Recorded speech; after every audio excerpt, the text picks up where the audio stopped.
Hola, ¿qué tal? De nueva cuenta les damos la gran cordial bienvenida a estos módulos muy interesantes que nos habían pedido desde hace mucho tiempo, que tienen que ver con la falsificación de la moneda, del fraude monetario que se hace a través de los tiempos, y pues la persona indicada para este módulo lo tienen ustedes ahí en pantalla. Bienvenido, mi estimado Ricardo de León Tallabas. Gracias, amigo. ¿Cómo estamos? ¿Cómo te fue esta semana? Bien, bien, afortunadamente, mi estimado Rico, mucha lluvia, que es lo que hace falta para bajarle la temperatura al planeta y se alcanza a ver por todos lados el verde, ¿no? El verde es vida, el agua, perfecto. Oye, genial, qué gusto me da saber de eso. Pues sí, estamos hablando de falsificaciones porque es un tema que poca gente aborda por un montón de situaciones, siendo la más importante que es un mar de estas piezas como para poder, y todas son muy específicas unas de otras, como para poder tomarlas en consideración y hablar de ellas todas juntas. Pero pues oye, esto que sirva de peldaño para que la gente que quiera hacer otra investigación al respecto pise arriba de esta y se vaya arriba y se haga una escalera y que la gente que esté interesada en el tema, pues que tenga la oportunidad de irse no nada más con un investigador, sino con varios, que tengan diferentes puntos de vista y diferentes imágenes que mostrarnos. Bien, caballero. Pues acabas de mencionar algo muy importante, Ricardo. Siempre es bueno tener una base sólida, una base firme, con el sustento bibliográfico correspondiente, con todas esas investigaciones. Y me gustó mucho cómo abordaste el primero de tus módulos, de estos tres que nos vas a brindar. Estamos ya aquí en el segundo y va muy bien esbozado de manera cronológica. Y pues ya no te distraigo más. Adelante, por favor. Muchísimas gracias. Déjame empezar a compartir pantalla. Se me olvidó enteramente, yo ando ya aquí empezando mi tema y no he compartido pantalla. Aquí vamos.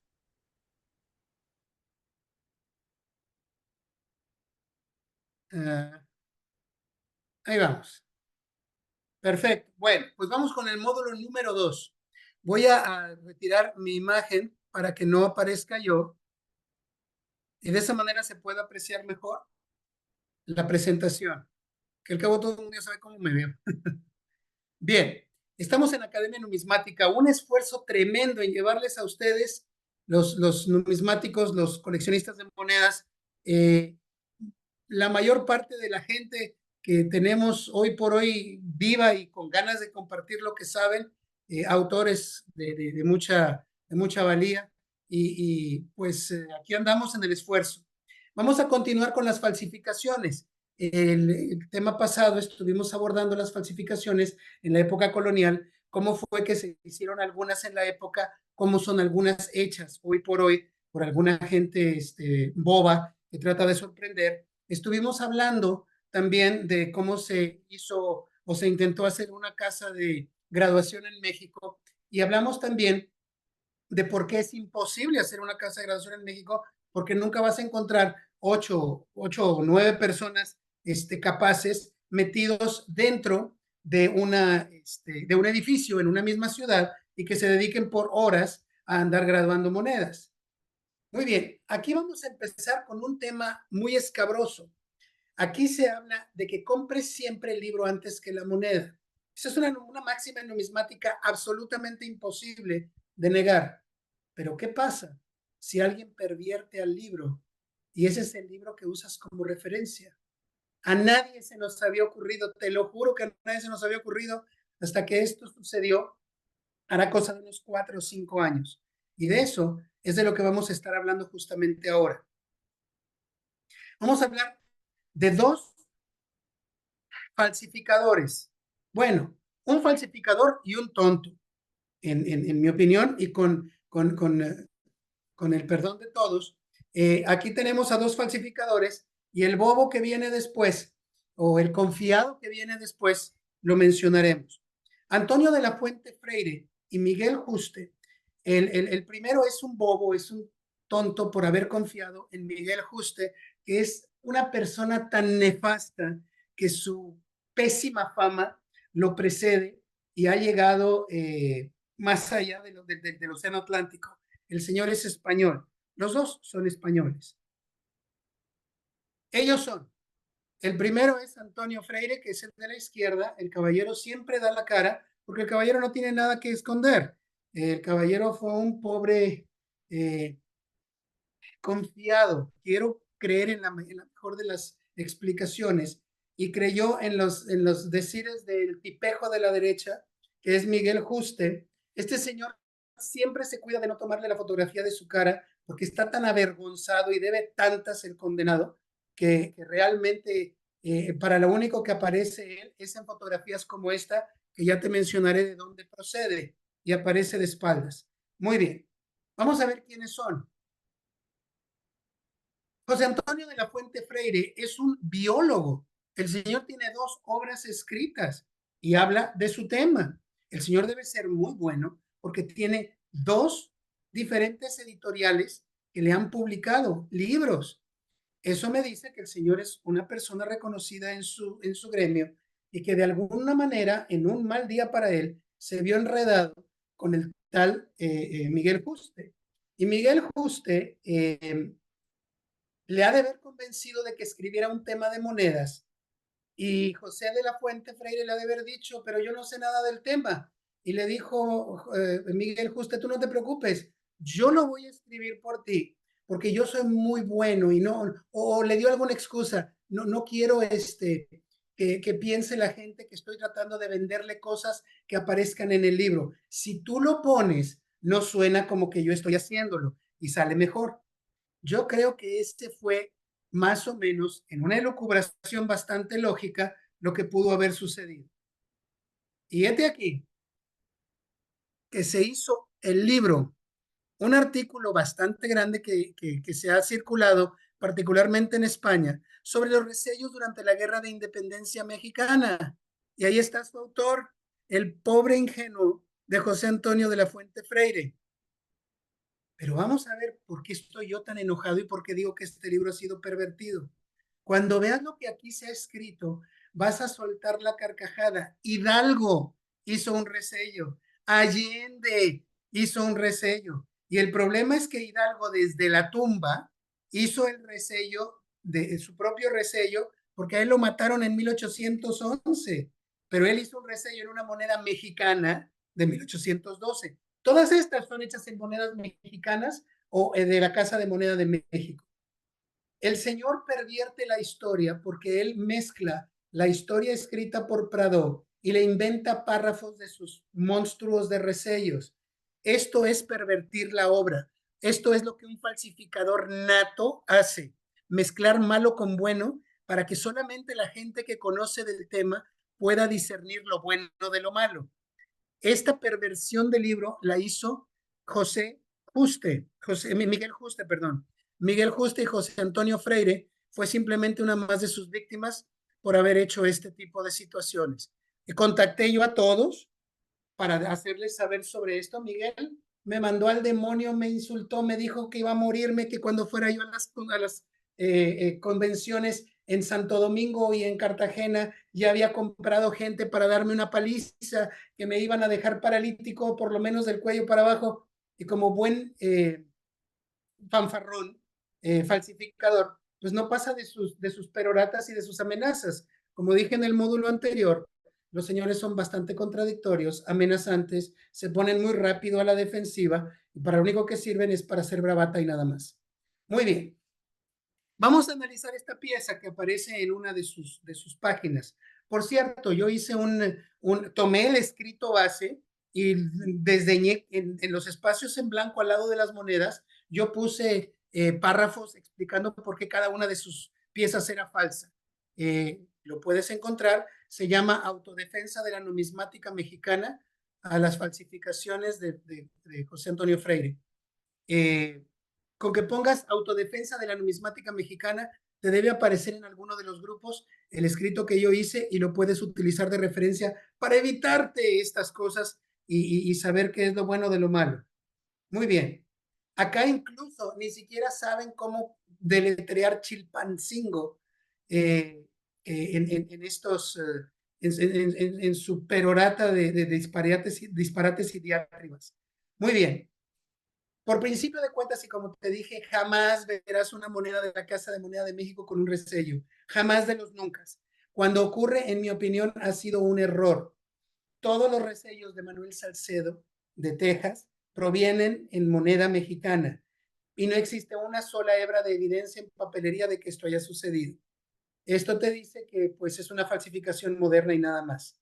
Aquí vemos los resellos falsos que hizo Miguel Juste en estas monedas y las puso en la obra que firmó José Antonio Freire.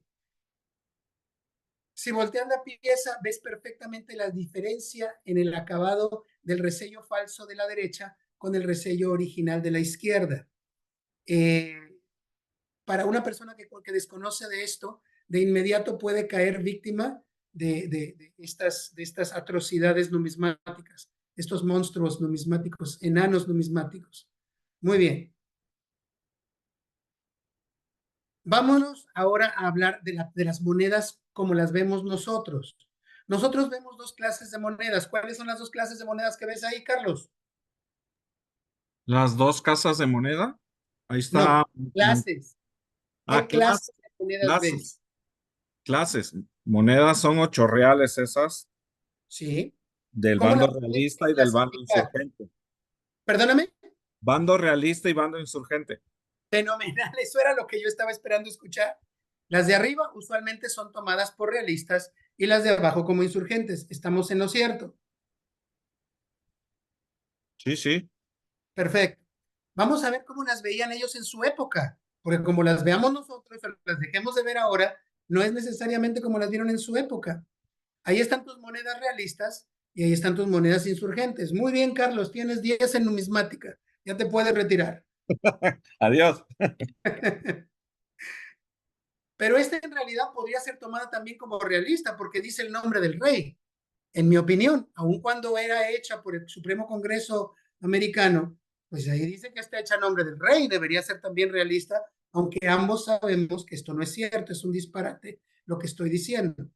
En su época se vieron como monedas de emergencia o monedas provisionales. Estas fueron las monedas provisionales o monedas de emergencia. Estas fueron las monedas mexicanas. Bueno, la de la Casa de Moneda de México. Y estas dos de abajo se llamaron monedas americanas. Los mismos españoles o realistas así los llamaron, moneda americana y cuños americanos. Este en particular, pues cruce de caminos por todos lados, porque es la primera moneda americana por no llevar Fernando VII, es la primera moneda insurgente por no decir Fernando VII, y es la primera moneda mexicana si tratamos de estirar la identidad de nuestro país 10 años antes de nuestra independencia. Pero en fin, por eso es que aparecen este tipo de piezas como esta de un real del Congreso americano, porque era un Congreso americano y no mexicano. Muy bien, a lo que te truje, Chencha. Vamos a las falsificaciones.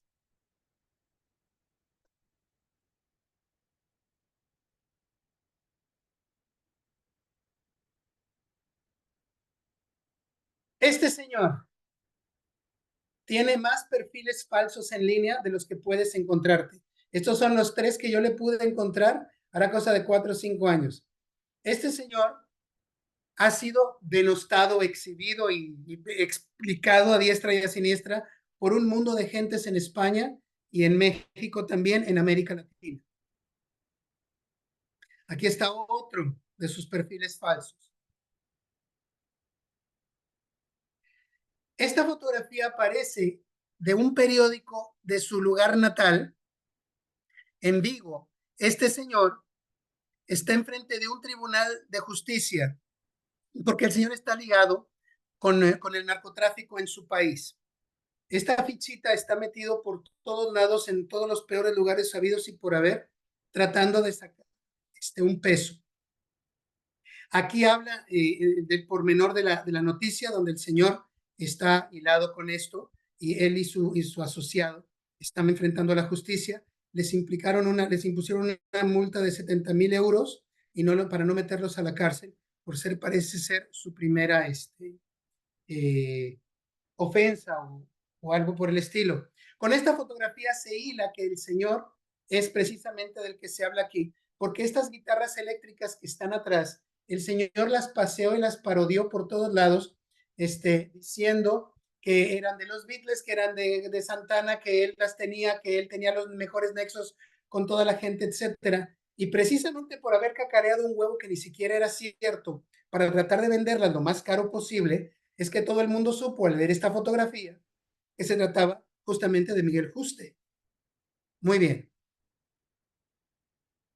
Vamos a ver qué hizo el angelito. El angelito tiene piezas buenas y tiene piezas malas. La pieza de la izquierda es una rareza en medallística jalisciense. Es una pieza, para mí es uno de los santos griales que existen en nuestra medallística. Es absolutamente fenomenal. Me muero por tener un ejemplar de esos. Y el de la derecha es una pieza absolutamente falsa. Y ahí se ve su nombre, Juste Exclusive Coins.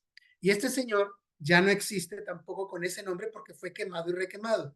Imposible nuevamente que una moneda mexicana tenga un resello, y menos de Texas.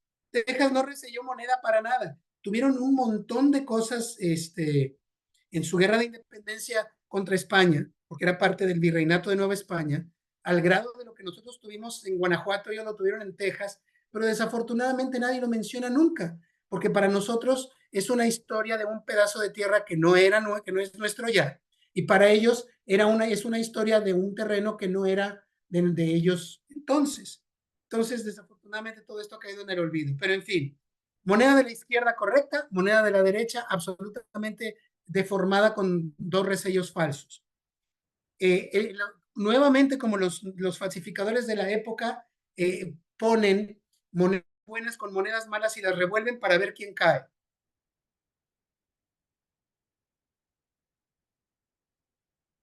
Y volvemos nuevamente a este escrito.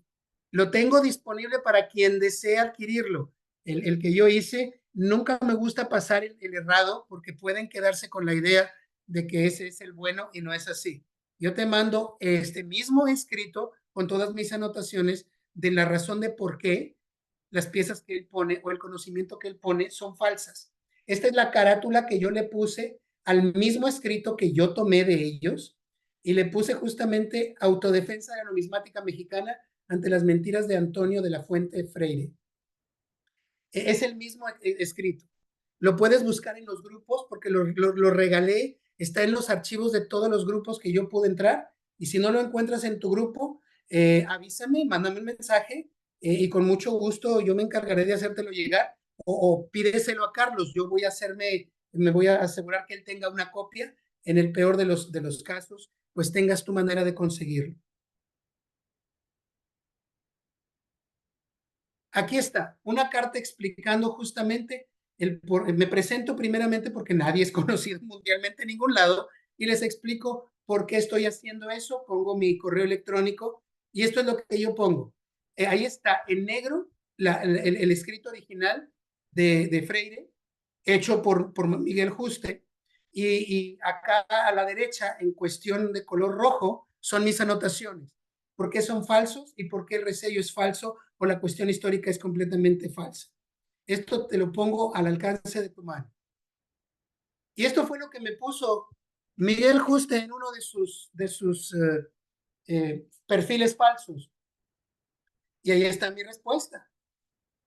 El tipo dice que hasta las medallas religiosas fueron reselladas. Hazme el favor, ahí está, no les estoy echando mentiras. Y el señor dice que fue hecho por Miguel Hidalgo en Dolores Hidalgo en 1810. Aquí Morelos se puso a resellar monedas.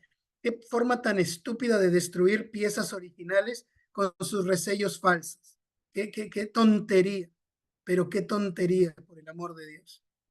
Pero la gente que no sabe lo ve y cree todo lo que ve. Aquí están los intercambios que hicimos Miguel Juste y yo en un momento dado.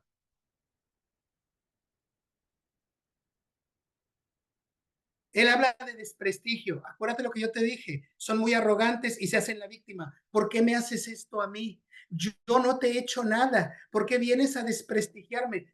Yo no te desprestigio, amigo. Estoy hablando de la evidencia concreta. La evidencia concreta dice que tú estás actuando mal. La evidencia concreta te condena, no yo. Si fuera por mí, ya te hubiera condenado y metido a la cárcel desde hace buen rato. Perdón que exprese mis sentimientos de manera tan airada, pero sí me molesta mucho este tipo de gente porque destruye a la gente que tiene ánimo sincero de ser coleccionista de moneda. Y aquí dice el pobre angelito que curiosamente las dos que aparecen ahí son las dos de su propiedad.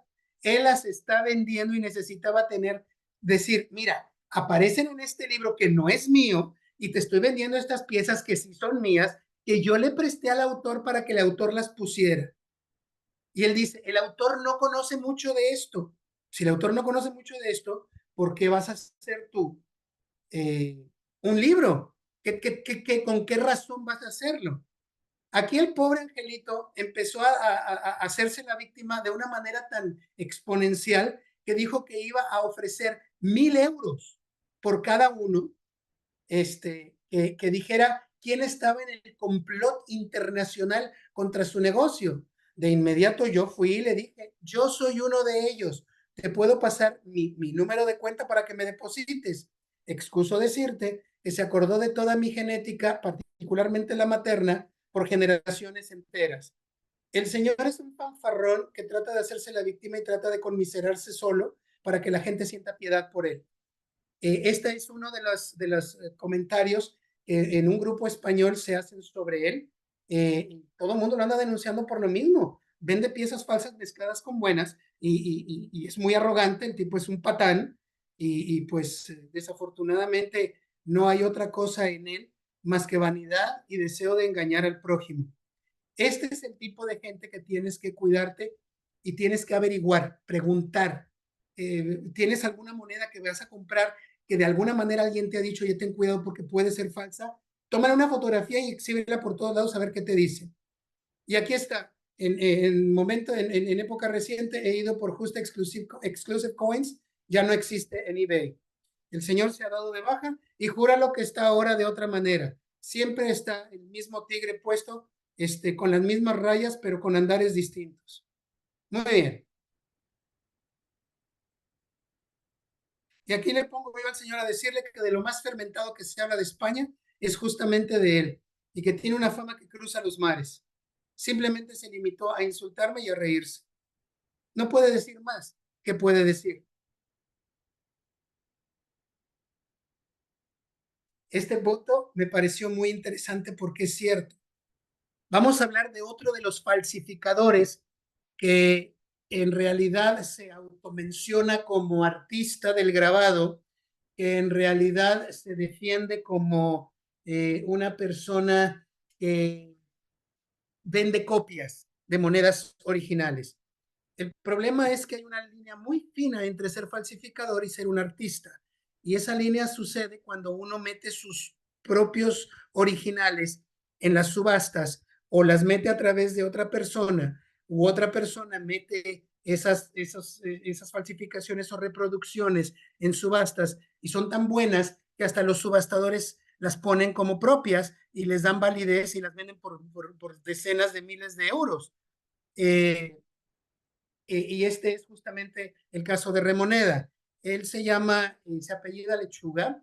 Este señor también es español. Martín Lechuga y yo tuvimos alguna interacción donde yo también le dije, oye, pues si eres reproductor de piezas buenas, ¿por qué no le pones una marca para mostrar tu trabajo? No, no, no, no, no. Yo no, a mí no me puede venir a decir a alguien cómo voy a hacer mi arte. El arte que yo hago es un arte perfecto. Yo no, porque ustedes no sepan distinguir lo bueno de lo malo, no es una situación mía, es un absurdo de ustedes. Ustedes deberían saber lo suficiente como para poder distinguir lo bueno de lo que no es bueno. Esto te dice que ahora se siguen falsificando piezas. Recientemente me mandaron unas imágenes de algunas de las piezas que él está haciendo, por lo menos hasta la semana pasada, y es de dar terror lo que mencionan en los grupos. Esta pieza de un octavo de real, no, de un octavo de real de Granada, es rarísima, rarísima. Y son piezas que aparecen en las subastas como si fueran buenas.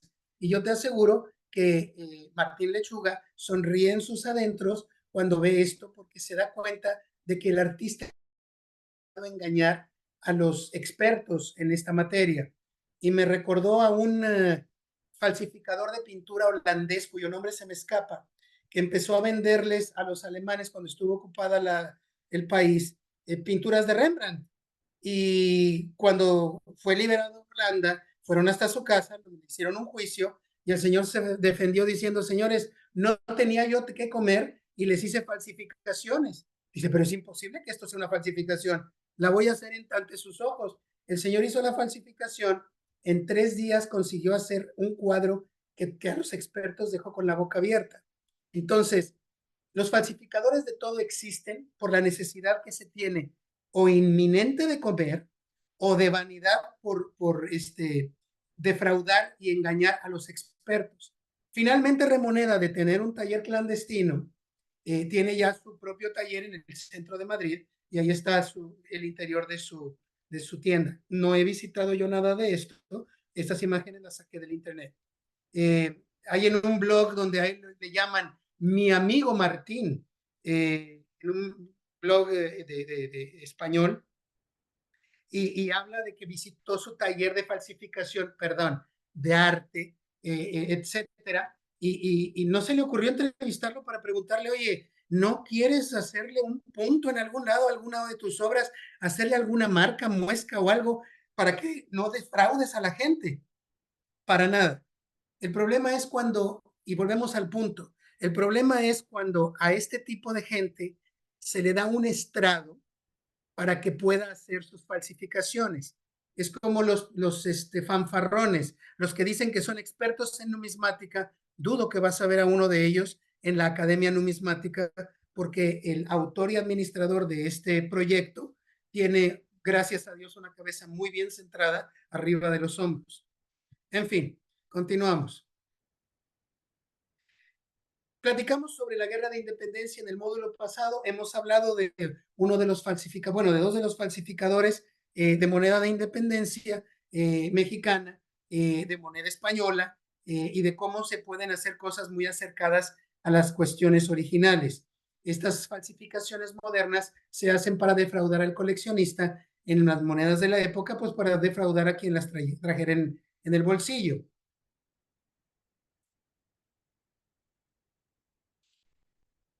Estoy mencionando esta película de Counterfeiters porque vamos a hablar de ella posiblemente en el tercer módulo si no me alcanza el tiempo para este. Pero es una película fenomenal. Muy bien. Carlos, te tengo una pregunta. Adelante. Te voy a preguntar bajo el término legal, mi querido amigo. Vamos a ver. Y tú, venga, venga, venga, al toro. Un país puede falsificar su propia moneda. El gobierno establecido legítimamente en un país puede falsificar su propia moneda. Falsificar su propia Sí, moneda. señor, total y absolutamente. El Suena- gobierno de nuestro país puede falsificar su propia moneda, sí o no. No hay con casos especiales, o fíjate que déjame decirte, o sí se puede o no se puede. Es que lo estás tildando, o sea, falsificar como tal, no, no se puede. Perfecto. Prepárate para llevarte una sorpresa. Listo. Ah, Claro caray. que se puede. Por supuesto que se puede. Y aquí está la orden de cómo se hizo la falsificación. Aquí, en noviembre 22 de 1821, se ordena que los cuños de las monedas que se estaban haciendo en la Casa de Moneda de México y en las otras casas de moneda se sigan haciendo para 1822 con el año del 821. Y esto lo hicieron precisamente para evitarse presiones de hacerse un emblema nacional al vapor, de que se hiciera monedas de una tipo que realmente no fueran populares, etcétera. Entonces dijeron, es imposible que tú hagas una moneda de 1822 con la cara del rey de España y con el blasón del rey de España todas deben llevar el número del 821, punto. Aquí está la falsificación de su moneda.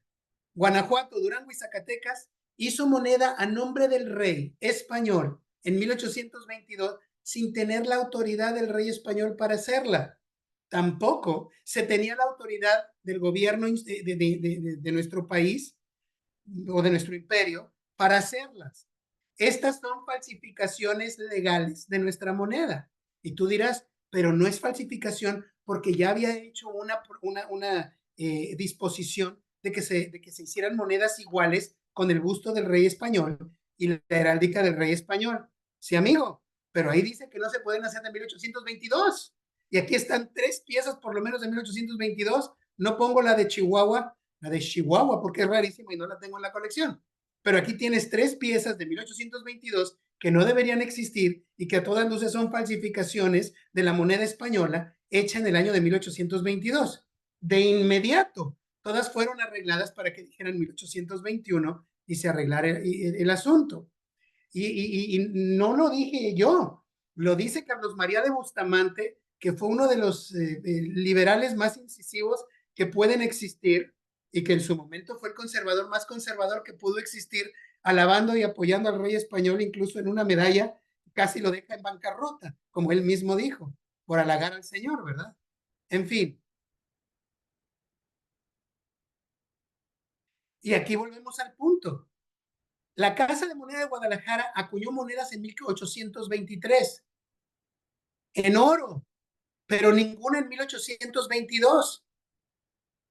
Curiosamente, aquí te dice que se hicieron 734 mil pesos en oro.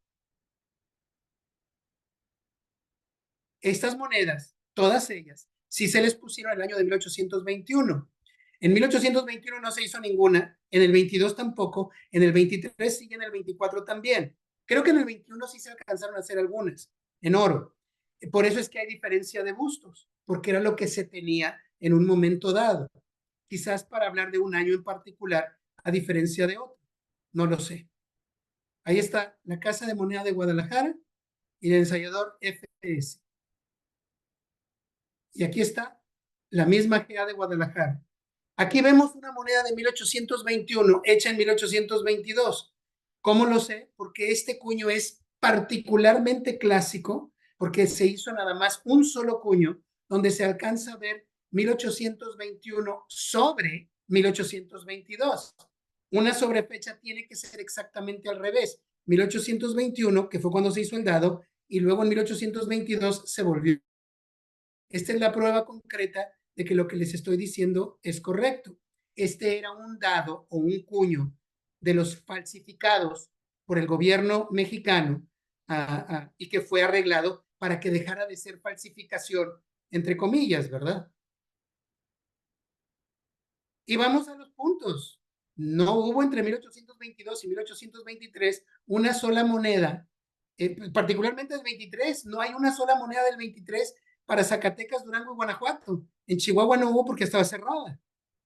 ¿Cómo es posible que existan tantos cientos de miles de pesos acuñados, incluso en Zacatecas hasta millones de pesos acuñados en plata, y curiosamente no hay ninguna moneda con el año de 1823? Porque aprendieron. Por eso es que hay gente como nuestro querido y colombianísimo amigo que se pone a hacer libros de todas las variantes de Zacatecas habidas y por haber, porque de ahí salieron, de que se hicieron en 1822, 1823 y 1824. Muy bien, llegamos a la República. Felicidades. Ya no vamos a andar con problemas de colonias, ni con bustos españoles, ni falsificaciones de nuestra propia moneda. Y aquí es donde empezamos a hablar, continuamos con refranes populares.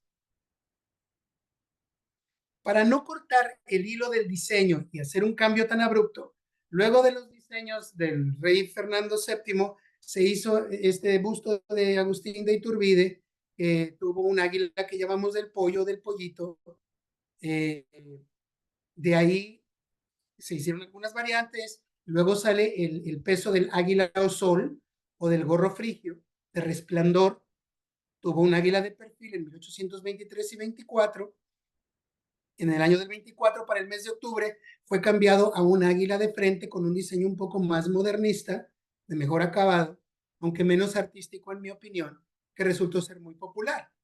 Y es a partir de aquí donde empezamos nosotros a ver cómo enseñan el cobre las monedas. Ya se habían falsificado en cobre de manera industrial por Inglaterra y parte de Francia en cobre y se les había dado un baño de plata.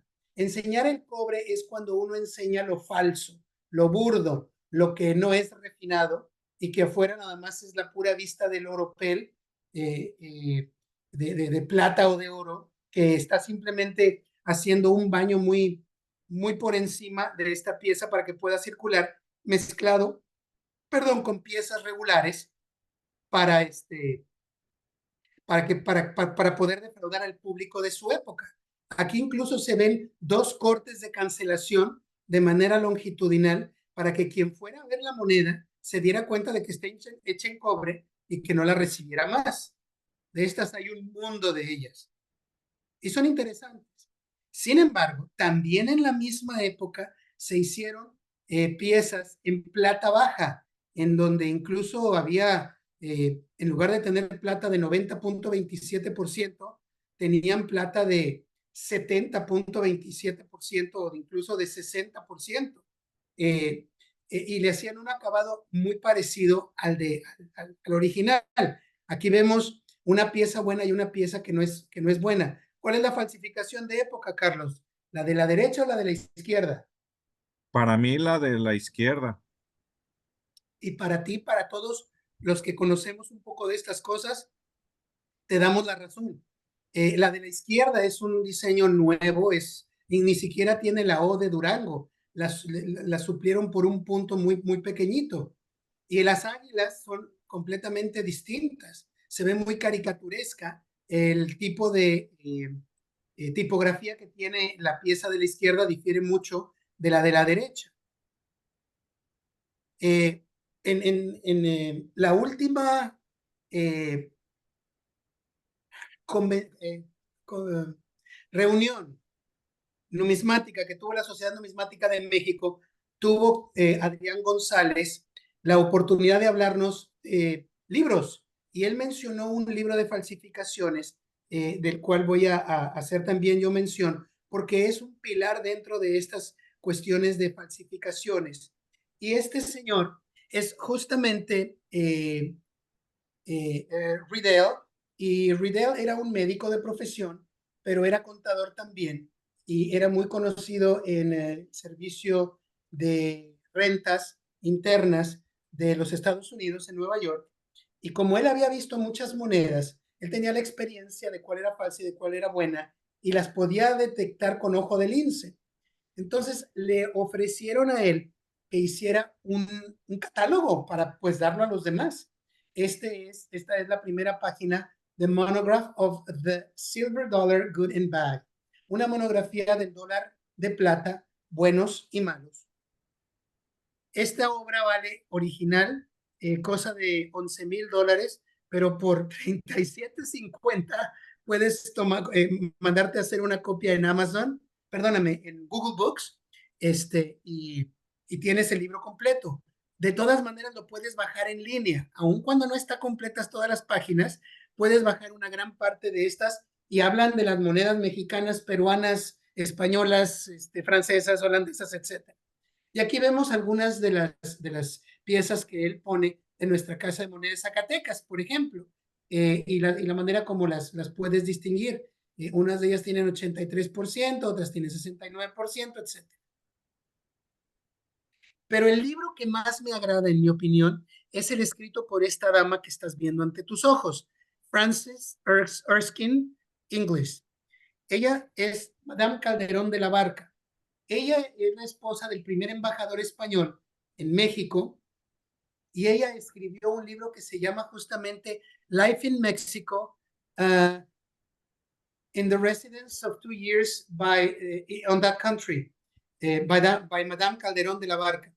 Es la vida en México en la estancia o residencia de 2 años en ese país por Madame Calderón de la Barca. Esta mujer era inglesa, era británica, Y lo que más me agrada de la gente que es extranjera y que está en nuestro país en un momento dado es que habla de un mundo de cosas que los historiadores jamás hablarán. Por ejemplo, ella hablaba de que se iban en carrozas, pues en carretas, en carretelas, las damas de sociedad y se estacionaban en un lado de la Alameda y ahí se ponían a hacer té, tenían su anafre y se ponían a hacer té con sus nanas y los caballeros iban pasando a pie y se ponían a saludar a las damas que estaban ahí, etcétera. Pues, ¿quién te menciona ese tipo de cosas? Pero ella habla de un tema muy importante y muy interesante, la malhadada moneda de cobre, como se le llamó entonces a las monedas de este metal. Se dejó de hacer moneda de cobre desde 1542 y se dejó de hacer moneda de 1542 por varios motivos, entre ellos que no circulaba. Mucha de ella era aventada al lado de Texcoco, aunque no toda, y menos que todos los indígenas la vieran mal. Esas fueron también atesoradas por algunos y fueron guardadas. La mayor parte de ellas muestran corrosión porque precisamente algunos de los indígenas que aventaban estas piezas al lago de Texcoco veían al cobre como una grosería. Es como si alguien te llega a pagar a ti con pedazos de cartón escritos a mano por una semana laboral. Pues no los tomarías porque es una burla, me explico. Eh, Hubo un punto de vista muy interesante que plantea Romano Ruggiero, y que da el traste con la explicación de estas monedas de cobre, de por qué desaparecieron en circulación. Y cuando yo digo este tema acá en los Estados Unidos, les digo que imagínense ustedes que los esclavos negros que estaban en la época de la guerra civil aventaran el pago de monedas de cobre y que las casas de moneda en Filadelfia y en otros lugares decidieran dejarlas de hacer porque los esclavos las aventaban y no las recibían. Pues es darle mucho poder a estos esclavos. El repetir mucho el mismo asunto lo convierte en realidad cuando no necesariamente fue cierto. Este libro no es caro, tiene un mundo de información y aparece en casi todas las subastas. Y en este libro se especifica precisamente que si no se les dan moneda de cobre a los indígenas, pues ellos nunca van a ahorrar y nunca van a salir de su pobreza. Estas piezas fueron realmente desmonetizadas en 1550, por lo cual es imposible que la Casa de Moneda de México las estuviera haciendo en 1552, como todos los catálogos dicen, y por decreto real fueron desacreditadas completamente en 1565. Muy bien. Después de 1565 no tenemos moneda de cobre. Quien se encargaba de hacer las monedas de cobre fueron los tenderos, los comerciantes, y ellos hacían un relajo con eso. ¿Cómo sabemos que las monedas de 4 maravedíes no fueron todas aventadas al lago de Texcoco, como se dijo en un momento dado? Por la evidencia que existe. Yo soy una persona muy incrédula de cualquier descubrimiento que se hace, a menos que tenga una evidencia concreta. Cuando salió la primera moneda de 8 reales de Carlos y Juana, yo dije que o era falsa o había que encontrar otra que la validara. Muy bien. En este caso, mi queridísimo amigo Luis Gómez Ulsner, el doctor Gómez Ulsner me dijo en una conversación casual que esto de que el cobre era totalmente desechado por los indígenas no era cierto, me dio el tema de una manera muy general y yo me di a la tarea de comprobar, como de costumbre, que lo que decía mi amigo Luis es palabra de verdad total y absoluta. El Señor no se anda por las ramas. Esta es la imagen que aparece en arqueología. Y ellos decían que encontraron perfectamente apiladas estas monedas en grupos de 4 y de 2 maravedíes al entrar en una casa de una de estas personalidades en uno de los barrios céntricos de la Ciudad de México. Estas son las monedas que tuvieron que reemplazar la falta de cobre. Incluso los gobiernos municipales se tuvieron que dar a la tarea de hacer monedas de cobre porque no la había y había mucha desconfianza de las piezas de los tenderos o los tenderos simplemente no les interesaba hacer piezas de cobre o fichas de alguna manera pues que regresen. Yo les pongo aquí una anotación en su cuenta y les debo 4 reales que vengan y me los compran y así es un cliente cautivo, me explico. Estas piezas son originales, pero como te has de imaginar, pues en algún momento de nuestras vidas tuvieron que haber monedas originales. Todas estas piezas son municipales. Hoy los coleccionistas las vemos como piezas legales de circulación ordenadas por la mismísima Casa de Moneda de México, lo cual no existe y no es cierto. Es más, te puedo decir algo. En el caso específico de la Casa de Moneda de San Luis Potosí, no sé de los demás, pero en la Casa de Moneda de San Luis Potosí, nosotros en Monterrey, en 1828, no, en 1829, mandamos a un representante del gobierno nuestro con 1,500 pesos en plata para comprarles sus cuartillas, porque nosotros no teníamos moneda, ni casa de moneda, ni tenía ninguna intención de andar haciendo moneda de cobre, cuando podíamos comprarla ya hecha y de manera bien fabricada desde la Casa de Moneda de San Luis Potosí. Y eso fue lo que hicimos. Entonces, estas monedas municipales inmediatamente se convirtieron en monedas regionales y circularon más allá de su estado por la necesidad que había de no tenerse una moneda de cobre bien hecha. Algunos de sus diseños son bastante incipientes y de muy fácil falsificación por precisamente hacerlos muy sencillos, muy simples.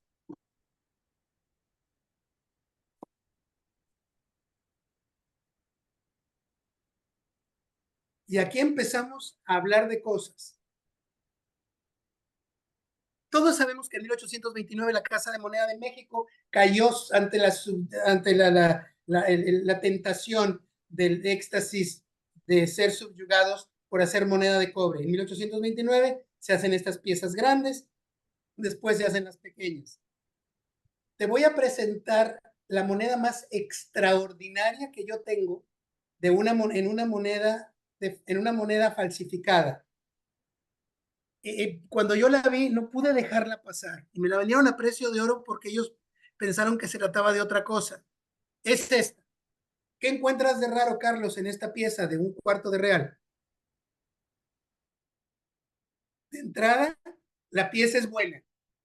Fue acuñada en la Casa de Moneda de México. Pues de entrada el resello. Bueno, ese resello N invertido no me dice nada. Se lo pudieron haber puesto en Juan de las Pitas en cualquier lugar.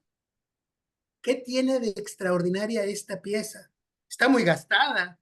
El Tiene resello es oscuro. como que está reacuñada.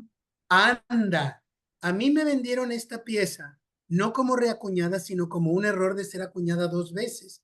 Pero tú dijiste la palabra correcta, es reacuñada. ¿Cómo sabes que es reacuñada? Porque ya existía y le quisieron hacer como, bueno, como que falsear abajo, se ve ahí que Carolus cuarto, creo. Oye, eres más vivo que yo. Yo te voy a decir lo que yo vi. Yo lo que vi y lo que pensé fue que la moneda era italiana. Y yo lo que deduje fue que de alguna manera una moneda de 2 sueldos, italiana de esa época, llegó, o de un sueldo, no sé, de Napoleón Bonaparte o de alguno de las gentes de allá, llegó a la Casa de Moneda de México y que por error se había acuñado. Pero esto no fue así. Cuando tuve la moneda en la mano me fui de espaldas, porque la moneda era mucho más interesante de lo que yo había supuesto. A mí me la vendieron como un doble golpe, y por ser doble golpe la moneda es un dianteral de dinero. A mí me gustaba la idea de que fuera doble golpe, pero tú la viste reacuñada como yo, pero tú la viste como de Carlos IV. Yo no la vi así, yo vi SOL, yo no vi la ROL, yo vi una S ahí. Vamos a ver qué había.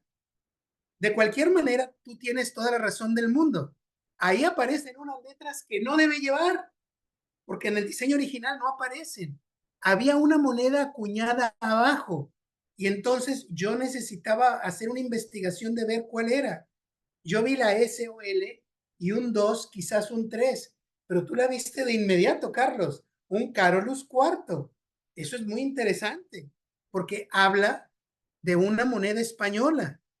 Entonces dirás tú, bueno, a lo mejor es una moneda de 4 maravedíes de Carlos IV que de alguna manera llegó a México, cayó en la Casa de Moneda de México y acuñaron el cuarto de real encima. Una pieza muy interesante.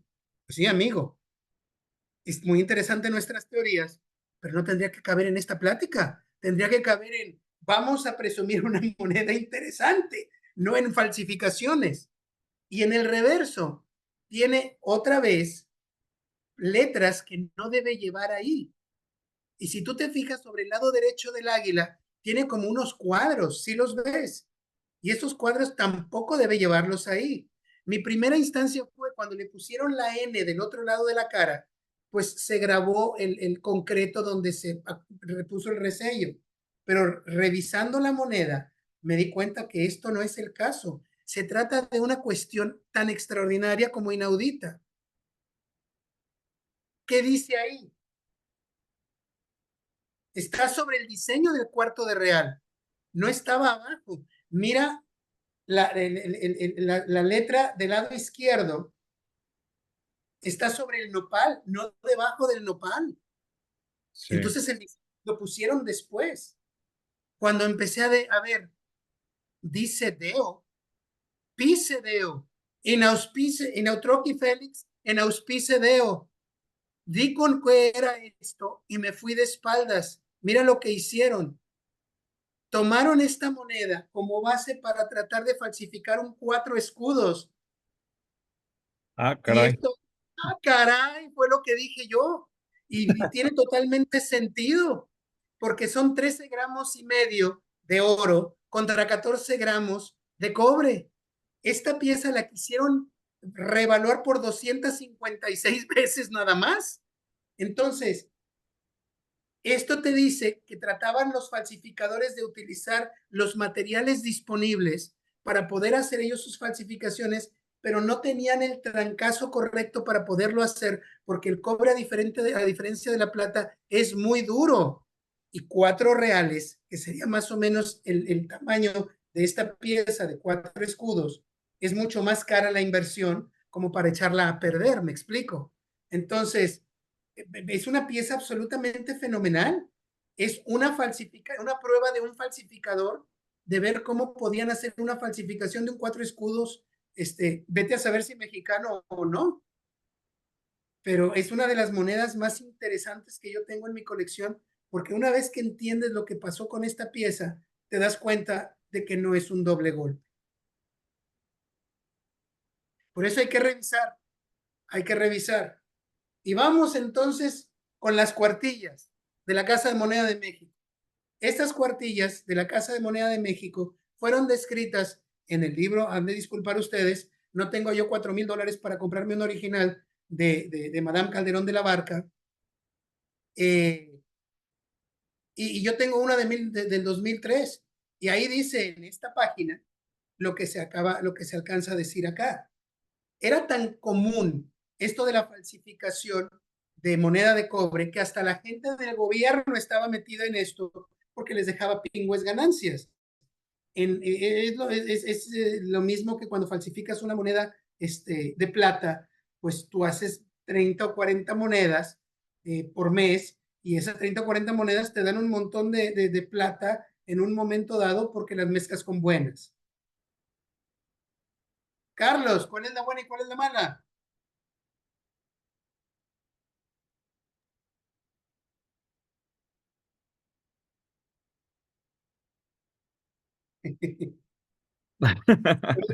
Ojos. Mira que la de la derecha pareciera mala a primera vista. Y lo es. La de la derecha es moneda mala. Pregunta, ¿moderna o de la época? Pues viendo la gráfila y todo eso, yo creo que es de época, ¿no? Totalmente de acuerdo. Las monedas cuando son feas, como esta, son de época por necesidad.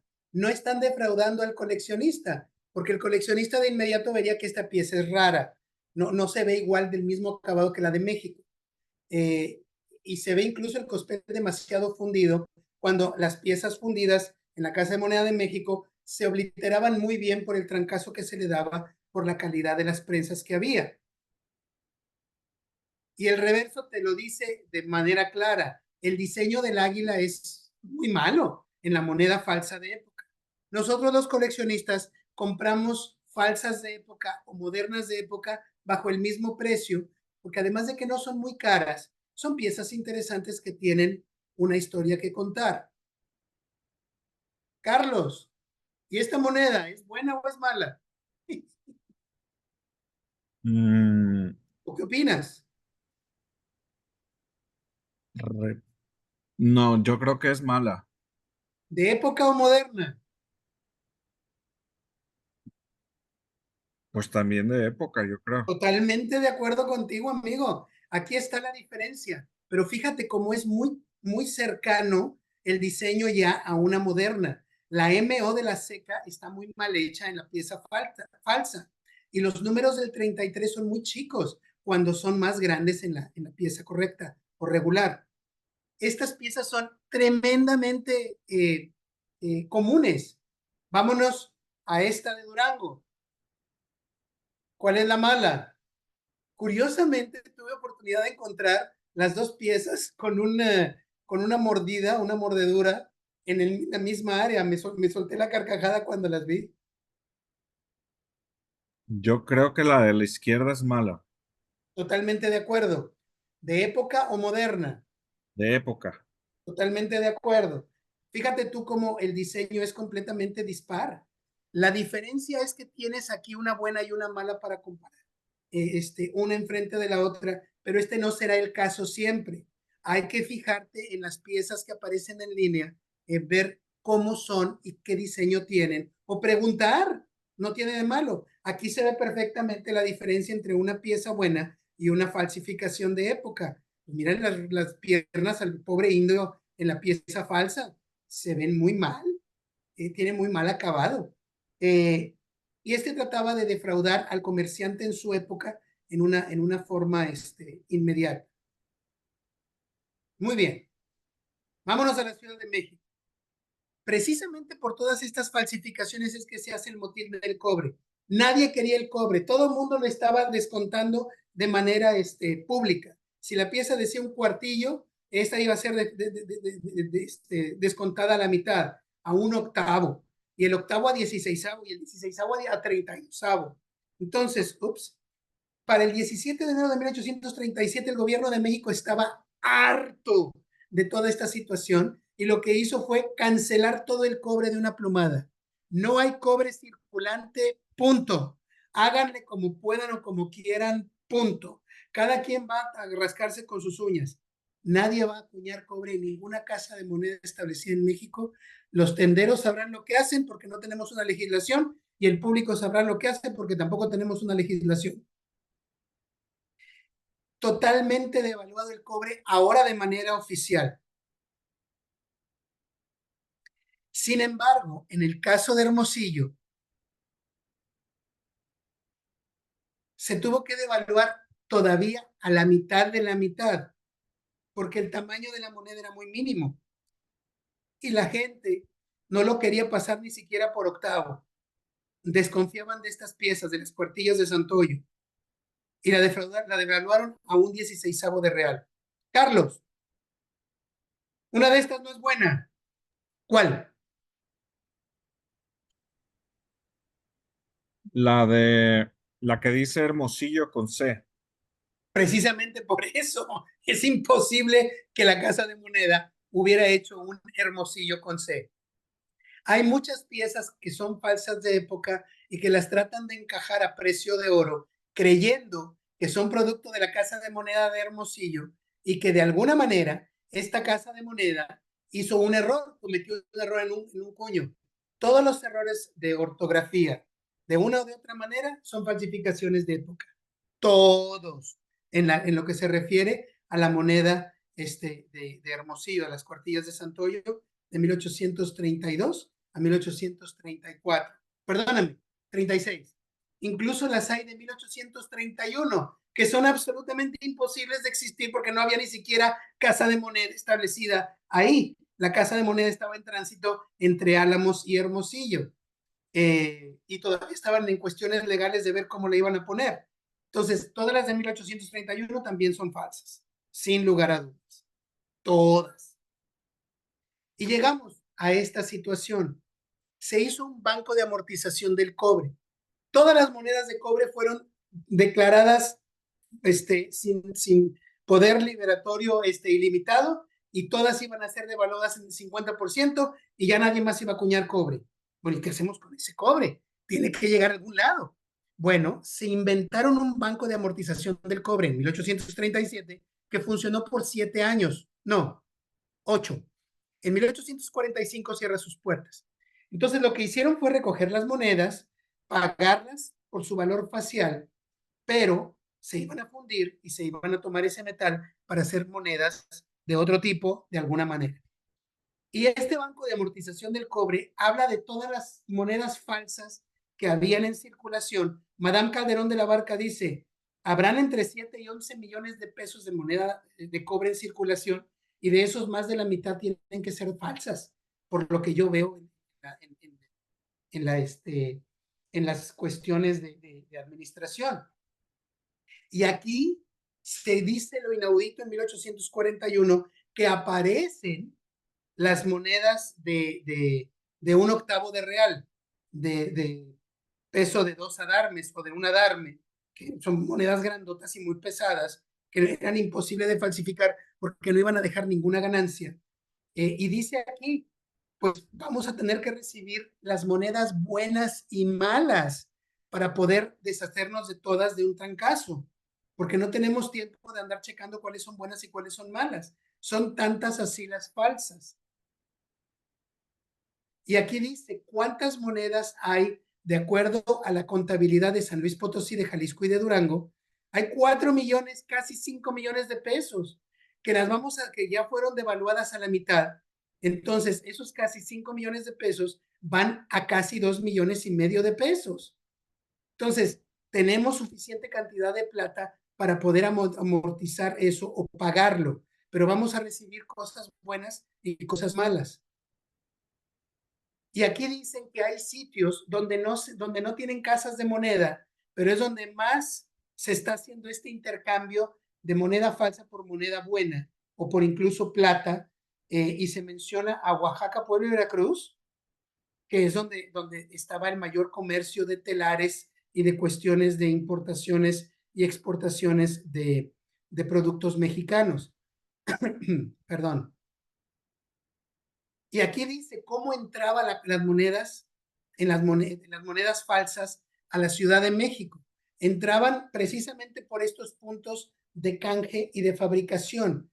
Toda la fabricación de estas monedas procedía de estos sitios en particular, donde se hacían talleres clandestinos, donde estaba la gente de la época metida en esto, y las monedas que vemos en nuestras colecciones, que son falsificaciones de la época, proceden de estos lugares hechos por la gente del gobierno misma y por otra gente que se ponía como taller familiar a sacar pues un producto, me explico.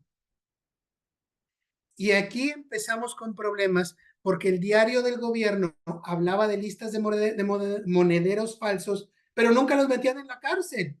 Y aquí dice, pues, no los deben meter porque si los meten a la cárcel tendrían que meter a sus jefes, que son justamente las gentes que están metidas en el gobierno.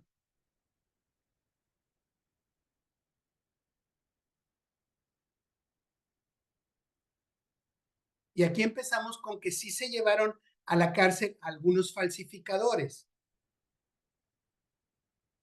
Santa Ana mismo empezó a hacer decretos hablando de moneda falsa y de lo que iba a suceder con los falsificadores. Pero te repito, esta es una orden hecha por uno de los 25.533 presidentes que tuvimos en un espacio de 23 años en que se hicieron guerras intestinas. De todo esto, lo más importante es quién iba a disponer de esta ley. Como te dije en un principio, no se sabía si iban a ser un tribunal militar o un tribunal civil, o una cuestión de ambos, o quién iba a girar una cosa por otra. Pues no se tenía idea. Aquí está firma de este documento en 1841. Hablaban específicamente perdón, de monederos falsos. Desaparece el Banco de Amortización de Cobre en 1841, pero el banco siguió funcionando de una manera extraoficial, haciendo bonos hasta 1845. Y aquí se ven cómo de alguna manera estos bonos que fueron dados por estas monedas de cobre inspiraron estos versos entre la gente coloquial. La moneda de cobre era un asunto a todas luces que afectaba a todos los estratos de nuestro México y a tal grado que nadie supo qué hacer con eso. Como te decía, estos bonos fueron hechos hasta 1845 y aquí están estos bonos de los que hablaban justamente en estos versos. Se hicieron muchos documentos para perseguir a los monederos falsos, como les llamaban en su época los falsificadores, y aquí vemos uno de ellos. Se hicieron en el estado, los que más nos llegan a nuestros días son del Estado de México, de Puebla y de la Ciudad de México, donde incluso en los documentos se hicieron dibujos o rayados encima de las monedas, y aquí se ve perfectamente a qué pieza falsificada corresponde. Siempre tenían un diseño muy perdido, se muestran como circuladas, se ponen incluso cosidas en los documentos, y de estos existen mucha documentación en los archivos de las diferentes poblaciones o de las cabeceras de los sitios que he mencionado. Y aquí están el tipo de monedas de falsificaciones que había. Algunas de ellas son fundidas, como en este caso, a partir de moneda buena. Y aparecen en monedas como un esfuerzo del gobierno de México para tratar de atajar esta falsificación con monedas grandes, como te digo, como esta de 2 adarmes, en la idea de hacer una de 4 adarmes, que era pesadísima, iba a ser inmensa, de cuartilla, para hacer que los falsificadores, desalentar a los falsificadores de que hicieran sus monedas. De estas no hay falsificaciones que me haya tocado ver alguna de época, siempre son falsificaciones posteriores, pero al momento de meter en 1841 estas monedas de octavo de real en cobre, se ordena que se hagan en plata, y al hacerse este canje entre cobre y plata, se truena el rechazo de las monedas de cobre. Sin embargo, se empezaron a hacer monedas en cobre de una cuartilla en plata, y estas fueron falsificadas casi de inmediato. Aquí se ven perfectamente las falsificaciones de moneda buena de cuartilla, y actualmente se venden como si fueran regulares, pero en realidad no lo son, y en mi opinión son mucho más atractivas. En mi opinión, deseo suponer que deberían valer más que las cuartillas regulares, pero pues los comerciantes tampoco saben diferenciarlas, y yo me he hecho de un par de estas a precio de nada. Muy bien. ¿Qué crees que pasó con los falsificadores de las monedas de cuartillas federales cuando se dejaron de hacer, Carlos? ¿Qué sucedió? Una vez que el cobre dejó de hacerse moneda, pues recurrieron a otros cóspeles, ¿o qué? Por ahí vas. Tú eres falsificador. Tú estás en Michoacán o en Guanajuato o en el Estado de México, que era enorme entonces. ¿Qué haces con tu talento? Pues no sabes hacer otra cosa más que falsificar moneda, pero ya no se hacen cuartillas federales. ¿Qué haces con tus servicios? Ah, pues entonces falsifico la moneda local. Por ahí vas, pero no hiciste falsificación. Ofreciste tus servicios a los hacendados, al gobierno, etcétera, y utilizabas tus propios cuños falsos, tus punzones falsos. Ahí están perfectamente descritos. Está en un cuarto típico de la moneda que ya no valía. Y mira cómo lo utilizaste para hacerlos en 3 diferentes haciendas. Eh, Estas son el oro molido para mi tocayo, Ricardo Vargas. Y aquí están precisamente los punzones que utilizaron para hacer la moneda de falsificación de la serie de la derecha, que ya no funcionaba en 1845 y 46, que ya ni siquiera circulaba la moneda real de las cuartillas federales. Además de falsificar moneda local, ¿verdad? Pues oye, a ojo del amo, engorda el caballo. Carlos, qué bueno que no te fuiste. Aquí vemos esta moneda de 1846 de Chihuahua, una moneda muy conocida y muy común. ¿Cuál es la falsa? La que le falta la barra fraccionaria, No, la otra entonces. Nada más hay de dos. tampoco. Las dos son buenas. Las dos son falsas. Ah, Las dos son falsas. ¿Cómo es posible que las dos sean falsificaciones? En todos los catálogos de México viene la moneda de un cuarto de 1846 como mexicana. Ninguna de ellas, te lo vuelvo a repetir, ninguna de ellas fue acuñada en México. En toda la República no fueron acuñadas. Ninguna de ellas. Vamos a ver la historia de estas piezas. Fueron falsificadas a tal grado que se hizo una investigación oficial. Vienen descritas en el libro de Prado, pero nunca se han reproducido los documentos originales. Aquí están los documentos originales donde se dice, oye, en un diario de Estados Unidos se habla de que están haciendo moneda falsa y esta moneda falsa están haciéndola en Pittsburgh, en Missouri. Entonces tenemos nosotros de alguna manera que detener esto. Se abrió una investigación y esta investigación que abre justamente Matías Romero dice, pues sí, la estamos haciendo y existen, pero como para nosotros son monedas falsas, pues no tenemos nosotros que poder hacer algo al respecto, me explico. Entonces lo que estamos haciendo es pues no hacer nada, porque pues estas piezas no son de nosotros. Y aquí se dice exactamente Matías Romero, en 1870, él reproduce un documento donde describe las monedas falsas, todas como de 1846. Carlos, perdóname que te haya puesto en esta disyuntiva, pero estas piezas, todas las de 1846, con barra o sin barra, son falsas, sin lugar a dudas. fíjate, Ricardo, si retrocedes una lámina, me llamó mucho la atención que está firmado en el puerto de Veracruz. Sí, porque en el puerto de Veracruz, quien recibe la notificación de esto fue uno de los ministros que estaba trabajando en el gobierno en Veracruz. Y de Veracruz es que le mandan la noticia a, a, a Matías Romero, que era nuestro embajador en los Estados Unidos. Ujú. Y esto es parte de la correspondencia diplomática. Esto se trató de atajar de una o de otra manera.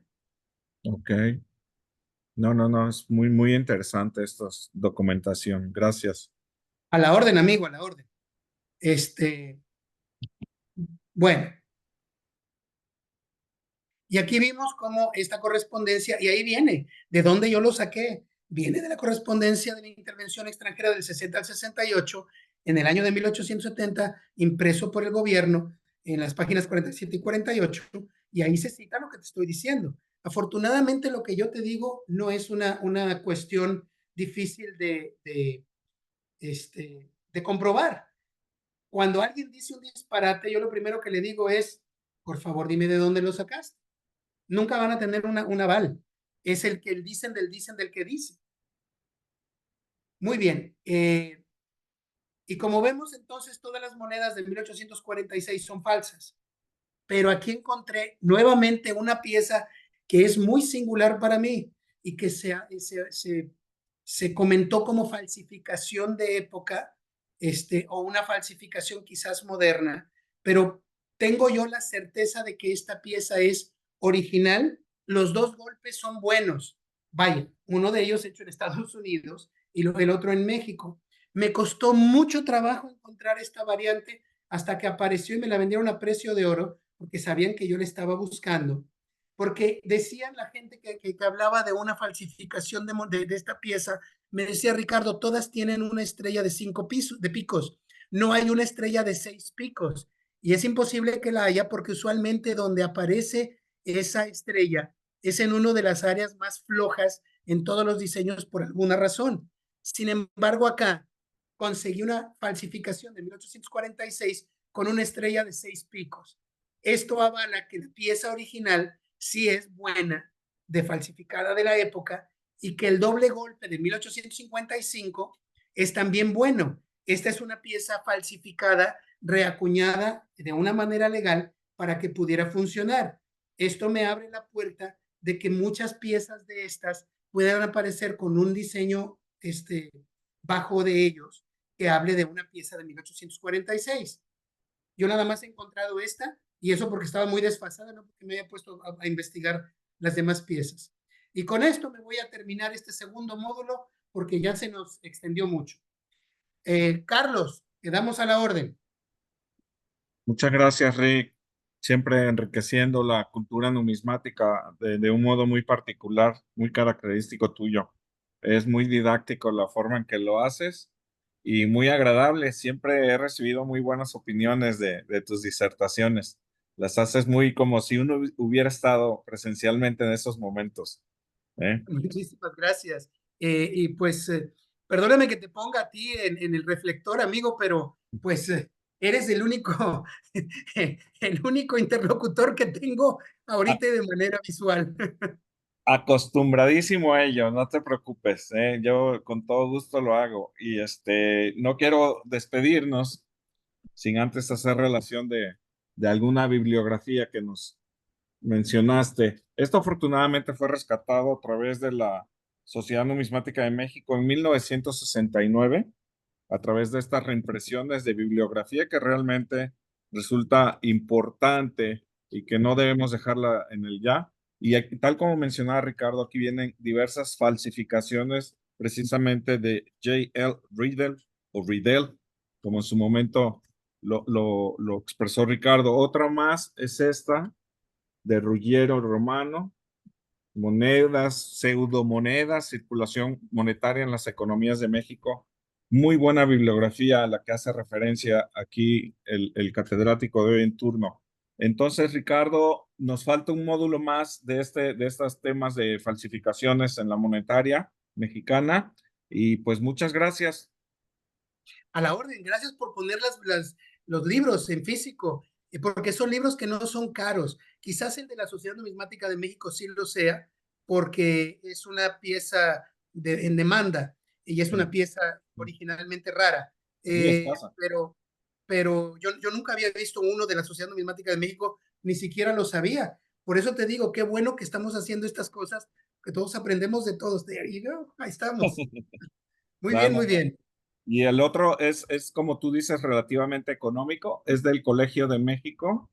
Entonces es muy, muy recomendable la editorial correspondiente del Fondo de Cultura Económica. ¿Mm? Cuando teníamos Fondo de Cultura Económica y no estaba supeditada a gente que pues mucho estudio no tiene. Pero en fin, este fue un comercial, ya no sé. Aquí No, no no, andamos no. hablando de ninguna otra cosa más que de monedas y de política del siglo XIX o XX en las primeras 2 décadas para atrás. Sí, bien. Gracias, Ricardo. Pues entonces nos vemos en el próximo módulo de esta su Academia Numismática. Que descansen. Esperamos que siga siendo de su agrado. Gracias por todo lo que nos escriben. Y aquí el compromiso que hizo Ricardo, yo lo retomo. Yo los voy a reencauzar todas las dudas del documento que nos mostró al inicio de esta disertación. Es un documento público que hizo en varias agrupaciones de sociedades numismáticas, sobre todo. Entonces, está abierto, cualquiera lo puede consultar y fue una defensa tal como él lo hizo porque se abordó la moneda mexicana, entonces pues obviamente no podíamos quedarnos de brazos cruzados, ¿eh? Gracias, Rick. Nos vemos en la próxima semana. Dios mediante. Hasta luego. Chao, chao. Hasta pronto, chao.